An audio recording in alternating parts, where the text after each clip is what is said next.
El Louvre reúne al principio, cuando realmente va a dar lugar, dar paso a un museo como lo que es o lo que era, recupera las colecciones reales de Francia. Y entonces el primer momento en que nos encontramos con colecciones reales en el Museo del Louvre, en el Palacio del Louvre, que entonces era el Castillo del Louvre, es en el reinado de Carlos V de Francia, es decir, el rey Valois, que es hijo de Juan II, dicho el Bueno, es decir, 1360-1380, cuando el rey decide crear en el Louvre, en la torre que se va a llamar de la librería, lo que va a dar paso a la Biblioteca Nacional de Francia hoy en día, es decir, la primera colección de los manuscritos que reúne el rey, que eran entonces desde la época carolingia hasta la época gótica. Perdón, voy a interrumpir porque él me señaló que en la tapa del libro se ve esa torre de la librería, que es esta. Eso, la torre de la librería, que era entonces el lugar donde Carlos V se llamaba el Sabio también, porque era un gran lector. Y entonces ya hay que pensar que el libro, cuando decimos libro, evidentemente en el siglo XIV, eso hay que entenderlo como un compendio de senderos que bifurcan en cada página entre imágenes, miniaturas, escrituras, que es una cosa muy compleja. El libro en sí es un museo en esta época. Bueno, pues eso es la primera vez, pero siendo las colecciones nacionales y las del Louvre, evidentemente surgen en el momento que surge en Francia lo que se llama la República, como invento moderno y fundamental para todo pueblo democrático. Y cuando la República surge, lo que hace, entre tantas otras cosas, vamos a hablar de las cosas positivas únicamente, entonces es nacionalizar los bienes de la corona, antes de que se ejecutase al rey Luis XVI, mucho antes.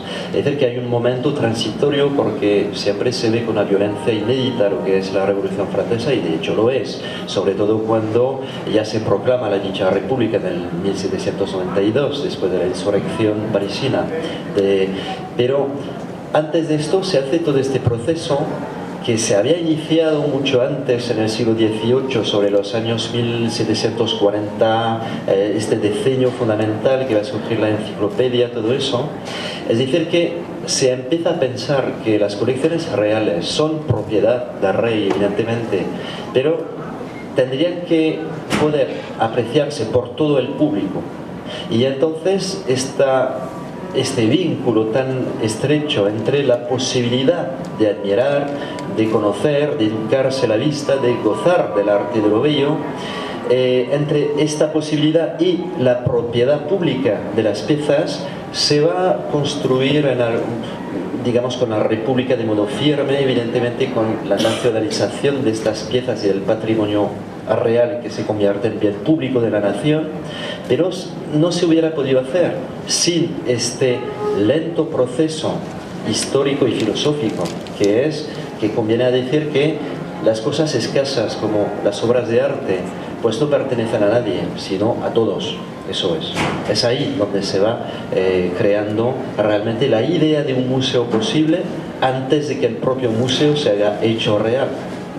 Es estar en el Louvre los artistas y los especialistas, los críticos, sino también justamente el público, el pueblo, que es el que iba a disfrutar de eso. Y hasta ese momento se contemplaban dos variantes distintas, una por la cual iban a ser nada más que los artistas los que iban a estar allí trabajando o estudiando o creando, y por el otro lado los especialistas, los estudiosos.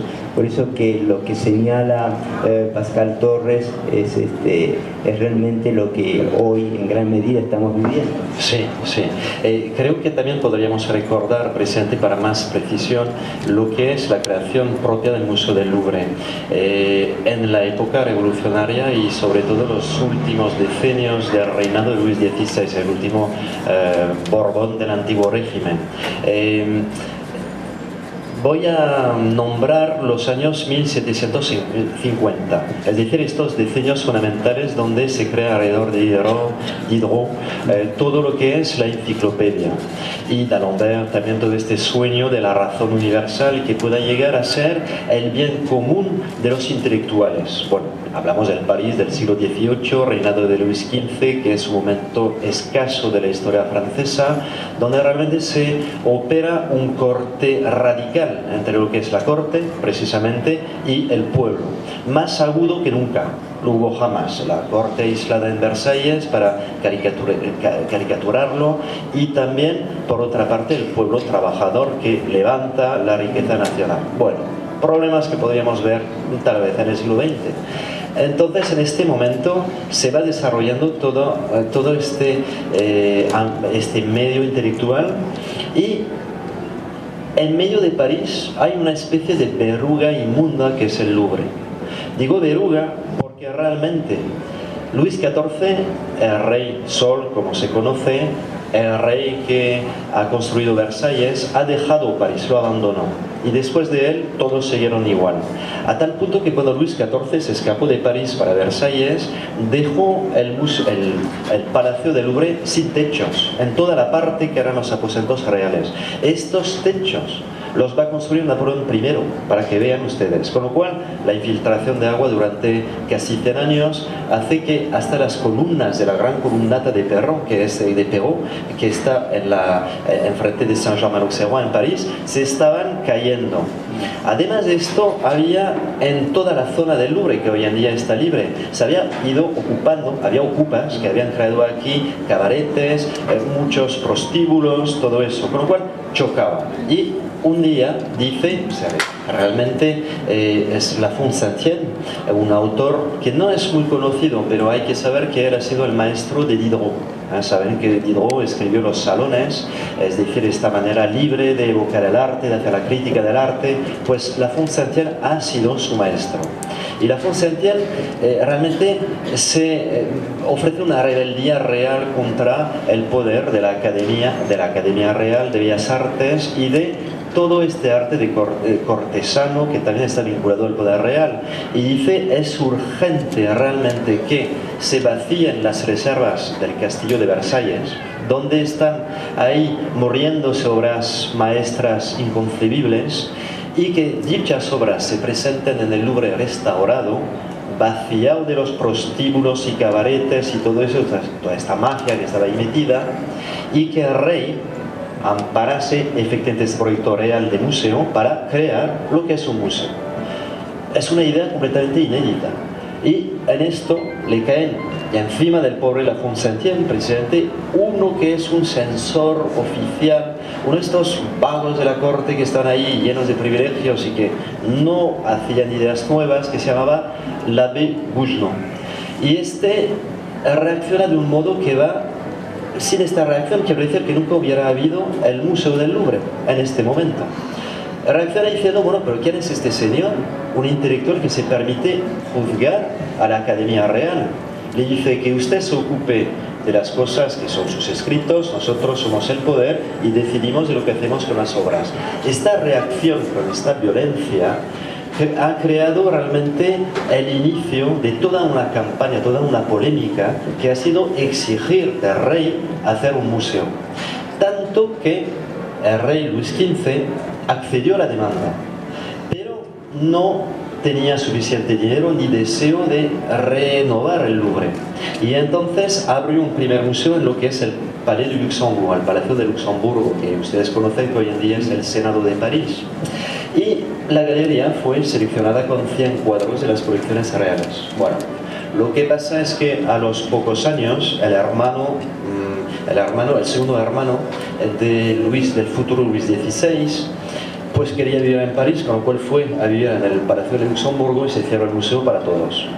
Cuando se fallece Luis XV, la idea del museo vuelve a nacer, y ahí Luis XVI, que tenía ya no vista política, él no, pero Marigny lo había tenido antes, y luego evidentemente los ministros de Luis XVI le piensan que es una buena idea, y entonces se decide que se va a crear en el Palacio del Louvre, ya que se va a restaurar para empezar, y que segundo, se va a crear un museo real, el Museo del Rey Luis XVI. La historia es lo que es. Ya se sabe que en 1789 revienta la revolución y que en el momento que empieza la monarquía constitucional de Luis XVI, el museo está lejos de poder estar abierto porque está la crisis económica, todo esto. Y entonces es la revolución que en el 93, es decir, en el momento de la ejecución del rey Luis XVI, va a crear efectivamente este museo. Ya ven cómo se hace. Entonces, ¿por qué iba atrás? Porque precisamente la idea del museo es una anticipación sobre lo que va a ser el propio monumento consagrado al museo. Y en esta de marcha ya hemos visto que es el sentido de la libertad, así se puede llamar y así se llamará. Gracias a la nación y a todo lo que podamos estimar, lo que más en un Estado democrático, es así que van a hacer la idea que la obra de arte pertenece, como lo dice la revolución, al hombre libre. Bueno, eso también es totalitarismo absoluto, porque como bien se sabe, la revolución ya empieza estando atacada por todas las potencias europeas monárquicas que rechazan la república, evidentemente Austria, evidentemente Inglaterra, Alemania, los reinos alemanes que van a atacar a Francia, y Francia se defiende de la joven república ganando, pero la guerra defensiva se vuelve muy de pronto una guerra ofensiva y de invasión.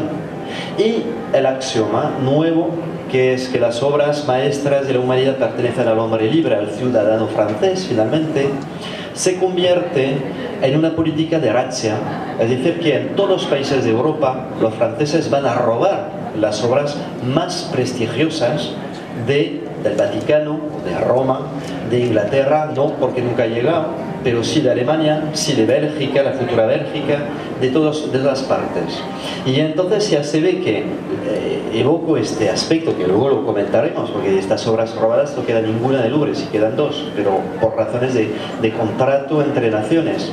Pero lo evocaba para decir que todos axiomas, cuando se apliquen como ideales, ya llegan a ser totalitaristas, una cosa que ya va en contra de la voluntad libre que está a la base de la creación del museo. Con lo cual, espero no haberme perdido en su pregunta, pero era para recordar efectivamente el nacimiento de aquel museo. Sí, sí. Y una de las cosas que usted trata en ese momento es otra polémica, o otra discusión, que es qué se pone dentro de un museo. ¿Quién es el que elige las obras? Claro. ¿Quién es el que elige las obras que van a figurar en el museo y van a crear el canon, ¿no? Pictórico? La importancia que eso tiene. Y hay también un enfrentamiento entre un especialista que se llama Lebrun y que al mismo tiempo es Marchand. Y lo que él quiere poner dentro del Louvre no solamente son las grandes obras maestras, sino las grandes obras maestras que a él le conviene en su calidad de Marchand. E incluso trata de no solamente de ser muy bien pago, que la persona que se ocupe de todas esas tareas sea muy bien pago, sino que también le sean pagados sus viajes. Y eso es inevitable. En mi caso, que soy periodista, que no evoque la situación actual, lo que se vive hoy, en donde realmente los curadores o los directores de museos o la gente que encargada de organizar a veces exposiciones o de comprar las adquisiciones de los cuadros, etcétera, realmente han creado una red que es la que maneja el gusto o las tendencias de arte contemporáneo, ¿no? O sea que en el libro de Pascal Torres, al tratar un tema histórico, no hace más que mostrar los antecedentes de lo que está ocurriendo hoy, es decir, la idea del mercado de arte que va rigiendo la evolución del arte, porque va de algún modo influyendo en el público que va a ver esas obras consagradas al museo y que entonces se puede llegar a encandilar con las cosas que están en el museo, aunque no sean verdaderas obras de arte. Bueno, eso ya aparece en el siglo XVIII, ¿no? El acto fundador de la República, exactamente. Es muy interesante la polémica que surgió entonces, que es en el momento que se ha creado el Museo del Louvre, que entonces nosotros lo llamamos el Museo del Louvre, pero la Revolución lo llamó el Museum Central el Museum Central, era de las artes, también de las ciencias, era todo mezclado. El Museum es así que se llama en esta época. El Louvre se llamará mucho más tarde, porque después se llamará Museo Napoleón, luego se llamará, bueno, todo eso, historia, grandes hombres que quieren poner su nombre en el museo. Bueno, el Museo del Louvre es lo más asequible para todos. Pues en el momento que se ha creado, efectivamente, se cuestiona a la gente, pero ¿qué vamos a poner aquí dentro? Por una razón muy concreta. La revolución en el momento, vamos a ver, en el 92 estamos, 93 de noviembre se crea el museo, estamos justo bajo el terror de Robespierre, que no es poca cosa. Es cuando la guillotina va a funcionar sin nunca parar y todo eso. Bueno, luchando contra enemigos del interior, como lo decía Robespierre, y del exterior. Bueno, ya ve totalmente la paranoia de Estado total, lo que ha sido en este momento el terror, como se llama. Y en toda Francia se vacían las iglesias, se queman obras, pero bueno, que pueden ser Botticelli, es un Cristo, venga, al fuego. Igual se hace con las esculturas de los reyes, de los retratos. Hay una especie de locura que gana a toda la República. Y mientras se dice de los comisarios revolucionarios que hay que quemar todo esto para pasar a un orden nuevo, se crea un museo diciendo vamos a enseñar lo mismo adentro, por lo cual aquí hay algo que es inadecuado. Y menos mal, hay un ministro del Interior que precisamente es quien manda una carta a los comisarios del museo que dice: aquí tenemos que respetar dos cosas. Primero, dejar un sitio muy adecuado para la gente civilizada que quiere gozar de las obras. Esta noción de goce es fundamental, porque el museo nace de esto. Es decir, que en un momento que es el más terrible de la dictadura de Robespierre, la ley dice que sí podemos gozar de las obras. Y esta noción la podemos buscar en dictaduras, creo que existen pocas. Bueno, y eso es uno de los aspectos realmente de la herencia de las luces. Pero dice también tenemos que educar, claro, educar y castigar, eso es la ley republicana. Con lo cual, la educación se va a hacer para dos tipos de personas: los analfabetos, que ya van a llegar, porque la fundación de un pueblo democrático pasa por la educación, como todo el mundo sabe. Entonces se van a educar el gusto, las ideas, pero también las imágenes, que son retratos, nos van a educar. Vamos a enseñar tal retrato de Luis XIV que presenta al rey Sol como una abominación, para saber qué es lo que no queremos. Es una retórica muy perversa, pero que ha permitido proteger a bastantes obras maestras. Y por otra parte, es lo que se canta cuando pongo la canción de la sección de las tulerías de los revolucionarios, que dice: aquí enseñamos tiranos y dioses, pero para enseñar a lo que son nuestros enemigos y para enseñar al público en no imitarlos.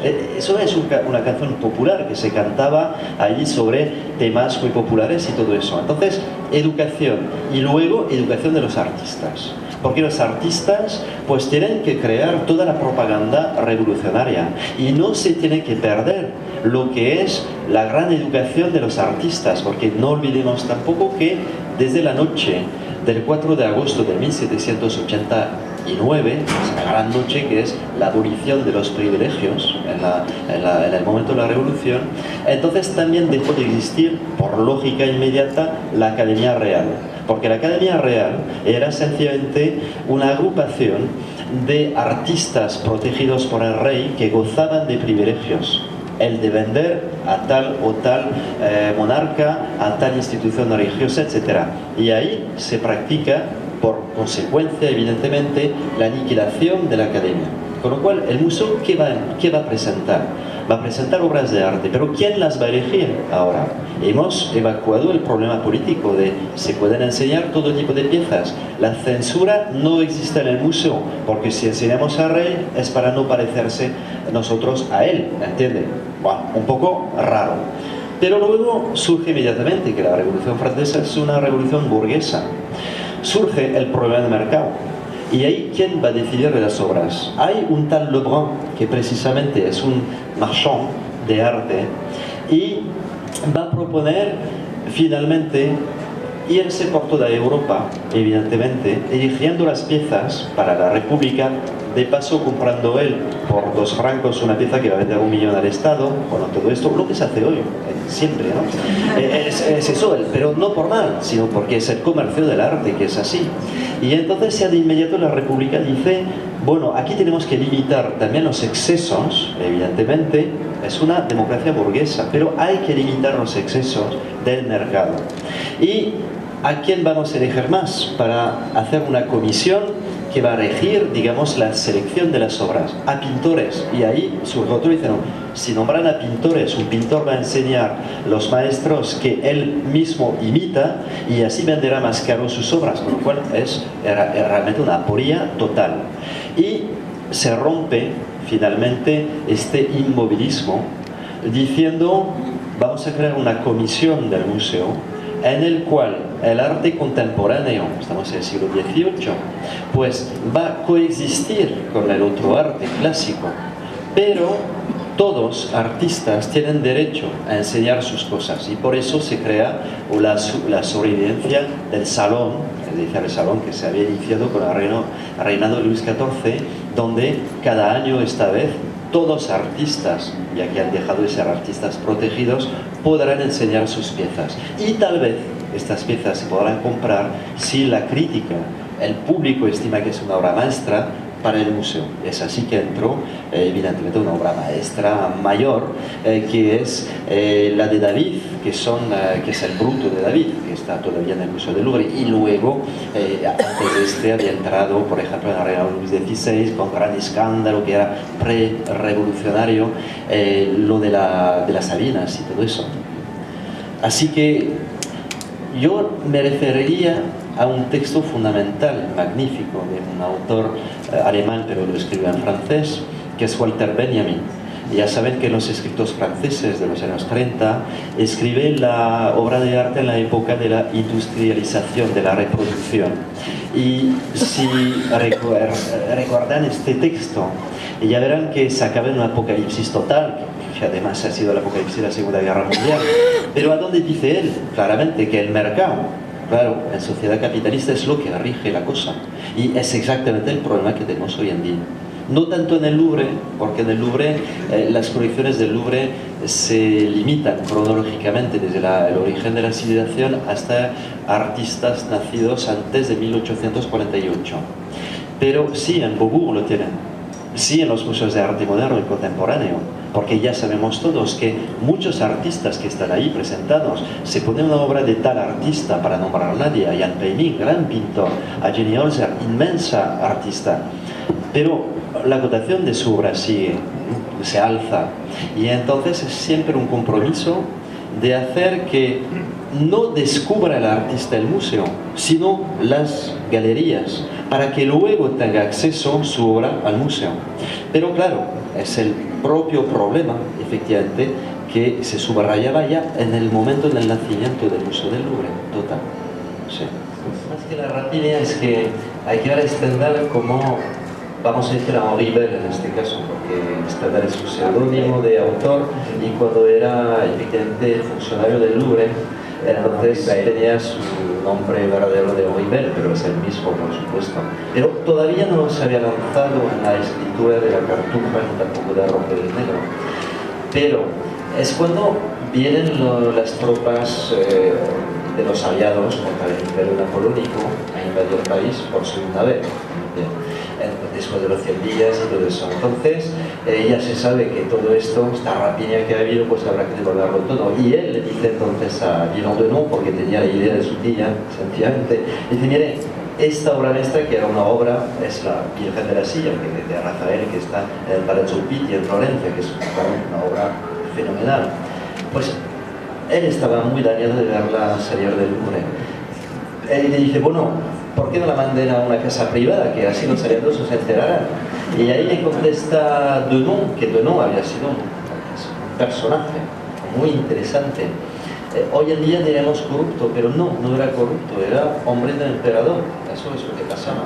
Con lo cual había constituido también al mismo tiempo que de la rapiña para el Louvre, también para Josefina de Beauharnais, evidentemente, que le había conseguido el puesto de director del Louvre, con lo cual tenía que devolverle la cosa.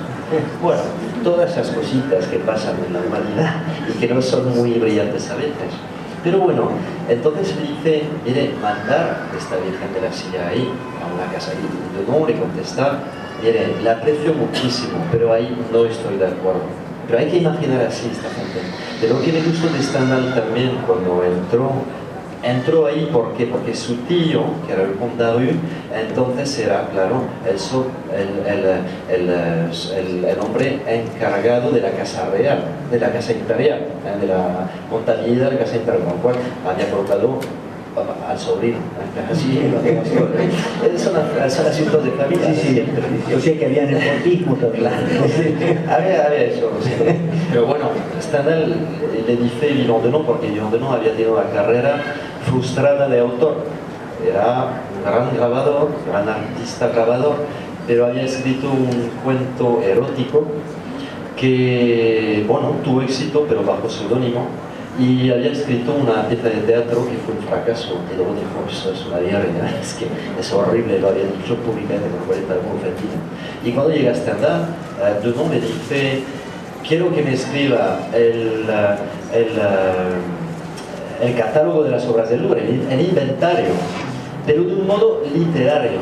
Stendhal lo mira y dice, bueno, lo tendrá la belleza literaria que usted desea, pero tendrá la belleza administrativa, concisión y precisión. Eso era muy divertido, porque se imagina Stendhal que precisamente lo que hace su estilo conocido, sí, la belleza de Stendhal está en estas sencillez de la frase, ¿no? Que es una cosa inmensa, pero ya es muy divertido porque con esta remarca que le hace Denon en este momento, ya uno sabe que estaba ya pensando en la elaboración de la cartuja. Eso ya es una evidencia, ¿no? No, además que la expresión belleza administrativa realmente solo un gran escritor